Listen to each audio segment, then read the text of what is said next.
서양 고전적 자유주의 사상의 계보 10번째 시간입니다.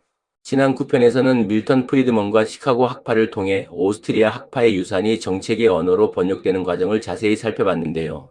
오늘은 이렇게 20세기 후반 정교해진 자유주의가 오늘날 세 갈래 자유지상주의와 질서자유주의, 신자유주의로 갈라지는 과정을 이번에도 평소보다 깊이 있게 다뤄보겠습니다. 20세기 후반 냉전과 복지국가의 확장 그리고 제3세계의 경제개발 논쟁이 뒤섞이며 자유주의는 더 이상 하나의 목소리로 말하지 않게 됩니다. 미국에서는 정부 개입을 최소화해야 한다는 목소리가 철학적으로 더 급진화됐고 독일에서는 시장의 자유와 사회적 책임을 함께 붙드는 독자적인 전통이 이미 전후 재건의 실제 정책으로 뿌리내리고 있었습니다. 그리고 1980년대 이후 세계화가 본격화되며 신자유주의라는 이름이 특정 정책 묶음을 가리키는 용어로 널리 쓰이기 시작합니다. 오늘은 이 세 갈래 자유지상주의와 질서자유주의, 신자유주의를 차례로 만나보겠습니다. 먼저 자유지상주의입니다. 1974년 하버드 대학의 철학자 로버트 노직은 아나키에서 유토피아로에서 국가의 역할을 폭력과 절도 사기로부터 시민을 보호하는 데에만 한정해야 한다는 최소국가론을 제시합니다. 그는 국가가 재분배를 위해 세금을 걷는 것조차 개인의 정당한 소유권을 침해하는 행위라고 봤습니다. 노직에게 최소국가는 그 자체로 목적이 아니라 저마다 다른 가치관을 가진 사람들이 자유롭게 자신만의 공동체를 만들 수 있는 유토피아를 위한 틀이었습니다. 노직의 핵심 이론은 자격이론입니다. 어떤 소유물이 정당한 취득과 자발적 이전 그리고 부정의를 바로잡는 과정을 거쳐 내 손에 들어왔다면 그 소유는 정당하다는 것이죠. 그는 이를 설명하기 위해 유명한 윌트 체인벌린 논증을 제시합니다.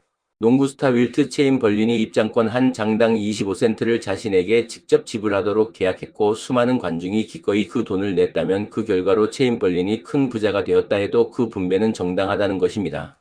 노직은 이 논증으로 특정한 분배 결과를 미리 정해놓고 강제로 맞추려는 이론들은 결국 개인의 자유를 지속적으로 침해할 수밖에 없다고 비판했습니다.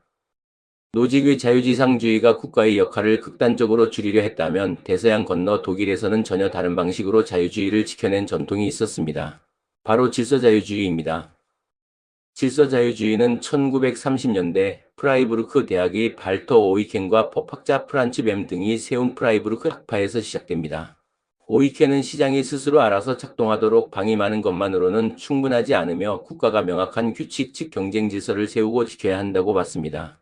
시장에는 자생적인 조정력이 있지만 동시에 독점이나 카르텔처럼 그 경쟁을 파괴하는 힘도 함께 자라나기 때문에 국가가 심판으로서 이런 힘을 해체하는 역할을 맡아야 한다는 것이었습니다. 이 사상은 이론에 머물지 않고 실제 정책으로 구현됩니다. 1948년 독일 경제행정 책임자였던 루트비 에르하르트는 화폐 개혁과 동시에 가격 통제를 전격 철폐했는데요. 이는 그의 권한을 넘어서는 결정이었지만 결과적으로 독일 경제를 살려냅니다. 개혁 이후 1949년 말까지 생산량이 개혁 시점보다 81%나 늘어났고 이는 훗날 라인강의 기적이라 불리는 독일 경제 재건의 출발점이 됩니다. 에르하르트가 실현한 사회적 시장 경제는 자유로운 시장의 카르텔 방지와 사회 안전망을 결합한 독일식 자본주의의 원형이 됩니다. 질서자유주의의 또 다른 축은 비렐름 레프케입니다. 그는 1960년 인간적 경제에서 경제 원리를 인간의 삶과 떼어놓고 생각할 수 없다고 주장했습니다. 순수한 시장 논리만으로는 부족하며 소규모 기업과 지역 공동체, 전통적 가치 같은 문화적 토대가 함께 뒷받침되어야 진정으로 자유롭고 인간적인 경제가 가능하다는 것이었죠. 그는 이런 입장을 자유주의적 보수주의라 부르며 복지국가의 확장에도 순전한 개인주의에도 거리를 두었습니다. 노직의 자유지상주의와 오이켄, 에르하르트 레프케의 질서자유주의는 20세기 중반의 산물이었습니다. 그런데 1980년대 이후 세계화와 함께 또 하나의 이름이 널리 쓰이기 시작합니다. 바로 신자유주의입니다. 지난 9편에서 살펴본 밀턴 프리드먼의 통화주의와 규제 완화 사상은 1980년대 로널드 레이건과 마거릿 대처 정부를 거치며 실제 정책으로 확산됩니다. 세금이나 국영기업 민영화, 금융 규제 완화, 자유무역 확대 같은 정책들이 미국과 영국을 필두로 여러 나라에 퍼져나갔고 이런 흐름 전체를 가리켜 신자유주의라는 이름이 붙기 시작합니다. 이 흐름이 가장 뚜렷한 형태로 정리된 것이 1989년 워싱턴 컨센서스입니다. 경제학자 존 윌리엄스는 라틴 아메리카의 경제 위기에 대응해 재정 건전화와 세제 개혁, 금리 자유화, 무역 자유화, 국영기업 민영화 등 10가지 정책을 제시했는데요. 이것이 워싱턴에 있는 국제기구와 미국 정부가 개발도상국에 공통적으로 권고하던 정책조합을 정리한 것이라는 의미에서 이런 이름이 붙었습니다. 그런데 정작 윌리엄슨 자신은 훗날 이 용어를 만든 것을 후회한다고 밝혔는데요. 신자유주의라는 말이 그의 원래 의도를 넘어 시장만능주의 전체를 가리키는 이념적 딱지로 확장되어 버렸기 때문입니다. 오늘날 이 용어는 쓰는 사람에 따라 의미가 크게 다릅니다. 지지자들에게는 성장과 효율을 가져온 정책조합이지만 비판자들에게는 불평등과 사회 안전망 해체를 정당화하는 이념으로 받아들여지기도 합니다. 그래서 신자유주의를 이야기할 때는 화자가 정확히 어떤 의미로 그 말을 쓰고 있는지부터 살피는 것이 중요합니다. 지금까지 살펴본 세 갈래를 정리해 보겠습니다. 자유지상주의는 노직을 통해 국가의 역할을 최소화하고 개인의 자격을 절대적으로 존중하는 철학적 논증을 완성했습니다. 질서자유주의는 오이켄과 에르하르트 레프케를 통해 국가가 경쟁의 규칙을 세우고 사회적 토대를 함께 지키는 독일식 모델을 실제 정책으로 구현했습니다.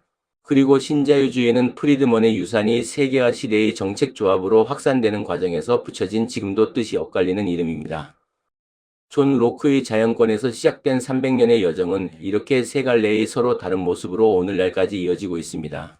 어떤 이는 국가를 최소화하자 하고 어떤 이는 국가가 규칙을 지켜야 한다 하고 어떤 이는 그 사이 어딘가에서 정책적 균형을 찾으려 합니다. 이 갈림길 자체가 자유주의가 하나로 고정된 적이 없었다는 것을 보여주는 증거이기도 합니다. 오늘은 자유지상주의와 질서자유주의, 신자유주의라는 세 갈래를 자세히 다뤄봤습니다. 노직은 최소국가와 자격이론으로 자유지상주의를 철학적으로 완성했고 오이켄과 에르하르트 레프케는 경쟁질서와 사회적 시장경제로 질서자유주의를 실제 정책으로 구현했습니다. 그리고 신자유주의는 프리드먼의 유산이 세계화 시대의 정책조합으로 확산되며 붙여진 지금도 논쟁적인 이름입니다.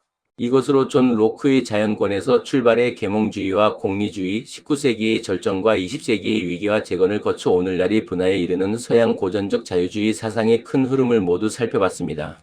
시청해주셔서 감사합니다.